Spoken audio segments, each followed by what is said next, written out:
దేశంలో పెరుగుతున్న వరకట్న వేధింపుల ఘటనలపై సుప్రీంకోర్టు ఆందోళన వ్యక్తం చేసింది. కొత్తగా పెళ్లైన పెళ్లి కూతురుతో పాటు ఆమె పుట్టింటి వారిని వేధింపులకు గురిచేసే వారికి చట్టం ద్వారా బలమైన సందేశాన్ని పంపాలని పేర్కొంది. 2010లో ఛత్తీస్గఢ్లో వరకట్న వేధింపుల కారణంగా ఆత్మహత్య చేసుకున్న ఓ వివాహిత కేసులో దోషిగా తేలిన భర్త కుటుంబ సభ్యులపై దాఖలైన అప్పీల్ను సుప్రీంకోర్టు కొట్టివేసింది. ఈ కేసులో భర్త కుటుంబ సభ్యులను పలు సెక్షన్ల కింద దోషులుగా తేలుస్తూ ట్రయల్ కోర్టు విధించిన శిక్షను సుప్రీం ధర్మాసనం సమర్థించింది. ఈ కేసు విచారణ సందర్భంగా అత్తవారింటి సభ్యుల ప్రవర్తనను ధర్మాసనం తీవ్రంగా తప్పుబట్టింది. అమ్మాయిలను హింసించడానికైనా అబ్బాయిలు పెళ్లి చేసుకుంటున్నారని ప్రశ్నించింది. ప్రస్తుత సమాజంలో అత్తగారింట్లో ఉన్న కోడలిని ఒక ఆదాయ వనరుగా చూస్తున్నారని, నగదు కోసం ఆమె తల్లిదండ్రులను వేధించారన్న ధోరణి సాగుతోందని ధర్మాసనం మండిపడింది.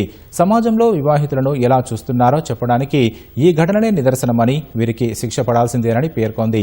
ఇలాంటి ఘోరాలకు పాల్పడిన వారిలో ఎక్కువ మంది చదువుకున్న వారే ఉన్నారని సుప్రీంకోర్టు ఆవేదన వ్యక్తం చేసింది.